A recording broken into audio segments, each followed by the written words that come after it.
taon, pag nabababad na ako sa clutch, sumasakit na to. Tapos nung... Tignan muna natin kung confirm. Kung confirm. Okay, impression. Ayun, sir. Masakit na katotohanan.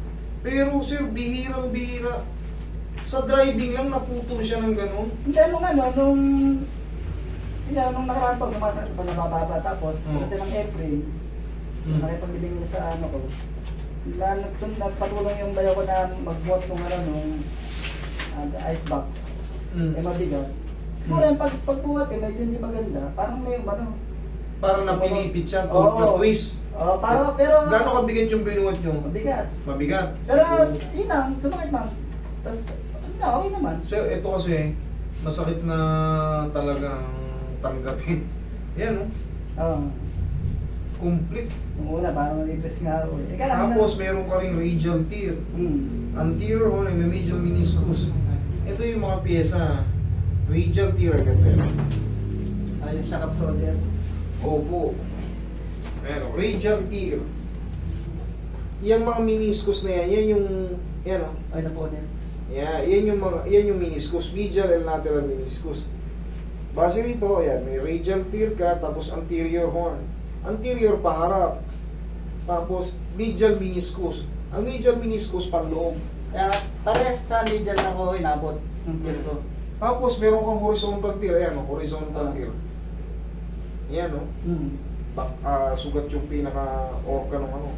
Sa posterior horn naman, sa likod naman yun.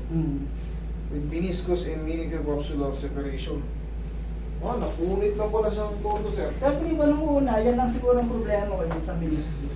Tapos ito nang gumawa ko ng jeep. Kasi yun nga, pagkatapos ko magbuhat na yun, pag mag-aana ko, upo na ako sa tatayo, parang umiipit, tapos bilang pagtayo, nagkaganon siya. Yung okay na uli. Lagi nang ganun, kada mag-isip ko. Alam mo nangyayari sa'yo, sir. Dahil nga nawala na yung pinaka main defense sa gitna. Ang main defense kasi natin yung ACL tsaka yung PCL. Yun yung nasa gitna, yung cord sa gitna.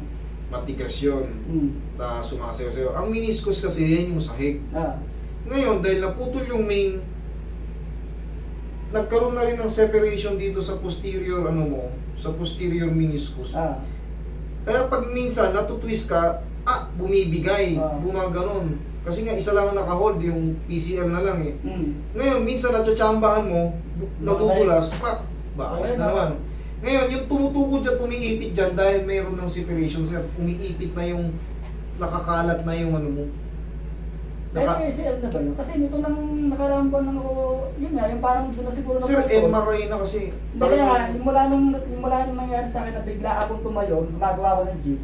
Hindi kasi dati dahan-dahan, alam mo na pag tatayo, dahan-dahan para bumalik. Okay na. Yun, nakalibot akong magdahan-dahan. Parang gumatas, yun na. Wala sa timing, sir. Kumbaga di ba nakasalampa ka ng ganyan, nakasalampa ka ng ganyan.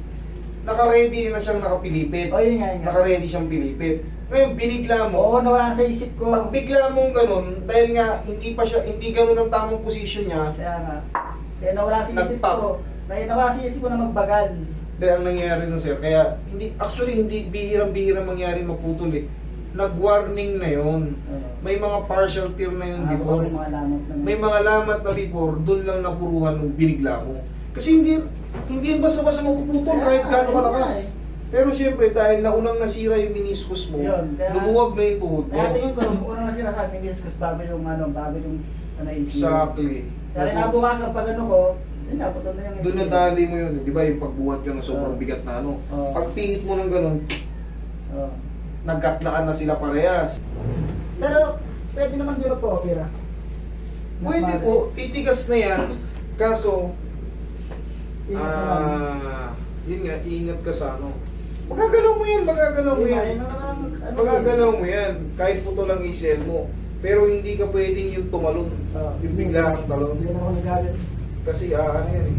Tsaka yung matagal na upo, matagal na kaupo na, matagal ka nakaganto, matagal ka nakaganyan. Kailangan yan, ang alalayan mo, iganon mo muna. Kasi baka tumunog, mag-dislocate or matwist. Ayan o.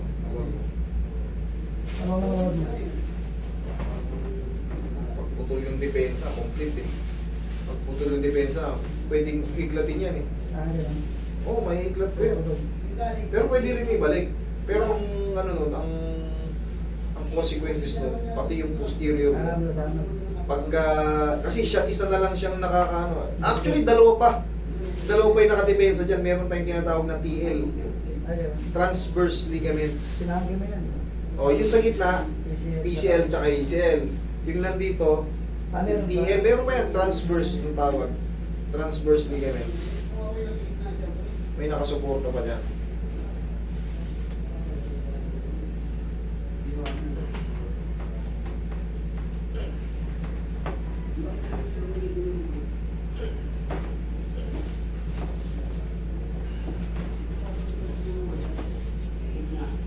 Yun. Ano naman ang ano natin yan?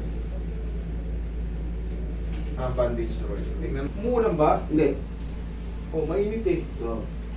Sige, doon yung helmet sa loob ng ano. Oo lang, sa akin mo. Helmet? Nilipit ako sa bahay, dalawa yun eh. Oo, sige. Sinanong sa'yo. Nasakit na kami ito. Palibasa na ilang linggo ako nakasakit. Ba't ka nakasaklay? Masakit siya? Yun nga, yung mga unang ano.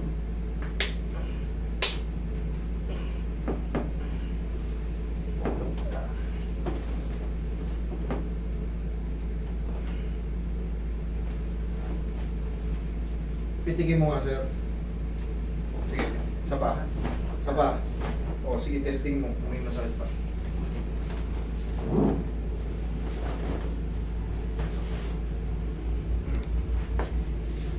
Ano? Iba-iba na. Kaya na itiin. Try mo nga, ganito, sir. Sa solo. O. O. Kaya na eh. Hindi mo na kailangan masaklay. Pag ginaganon ko, Ha? kaya na. Ang ginaganon ko. O. O, iba na. Pero mawala kayo ano yan, yung sakit na yan. Upo ka, bossing. I-explain ko muna sa'yo. Observe mo muna, gano'ng kasakit? Sa 10 yung pinakamasakit. Ano mga 5? Kalahati. Okay, ganito. Yan yung mga meniscus tear, yung sugat. Kasi bago itong MRI mo eh. Mga sugat yan, pero ang kailangan kasi, naididiin mo na. O at least. At saka nakakalakad na ako. Kasi Oo. kanina. Kanina hindi eh. Ayan. Alala. Oh. Yan, ano pa. Yan dito. Ayan. Meniscus. Pero ang gagawin natin, sir, lalagyan natin ng ano. At least, nabawasan siya. Oh. Yun po yung sugat dyan. Maghihilom din po Pero yan. mawala yan. Maghihilom din po yan, pero kailangan yun maging careful sa pagtayo-tayo. Diba, nakaupo nga kayo ng ganyan. Parang sinasabi ko nga, nagdadrive kayo.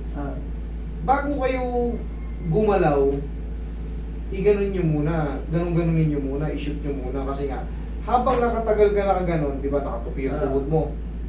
Unti-unti siyang umuusog kasi nga yung depensa, maluwag. Parang maano, is na gaan sa kanya. O gumagalaw ng ganon. Kaya ibalik mo muna, i-shoot mo muna ng ganon. Kasi pag binigla mo, katulad ng nakaraan, umigkas. Putol. Ganon lang. Oh. Pero ito, mawala ito katagalan. Yes, kung mawawala yan. Obserbahan mo na ng 1 to 2 weeks. Dire-diretso na yan. Makiga kasi. Tingnan natin kung mababawasan yun pa. Hindi naman may sugat yan sa labas. Ganon din ang parang may kirot-kirot. Nararamdaman ko eh. Wala. Sa X. Doon na yung report. Punit-punit. Thank you. Last lang. O, sige. Testing yung ilakad. Oh, mas maganda siya. Yun na talaga yung kirot na yun. Pero wala na. Ano? Kasi tayo daw, nagbabalot ko eh. Kasalanan mo yan, pumunta ka rito eh. Kanina, masakit pag ginaganon ko, parang nababatak. O ngayon, hindi na. Ayan ha, positive ha. Bossing, upo ka ulit. Basta yung kung ano yung nireseta sa'yo, sundin mo. Okay? Sa akin na yung sa alignment. Ay, yung ano nga ito,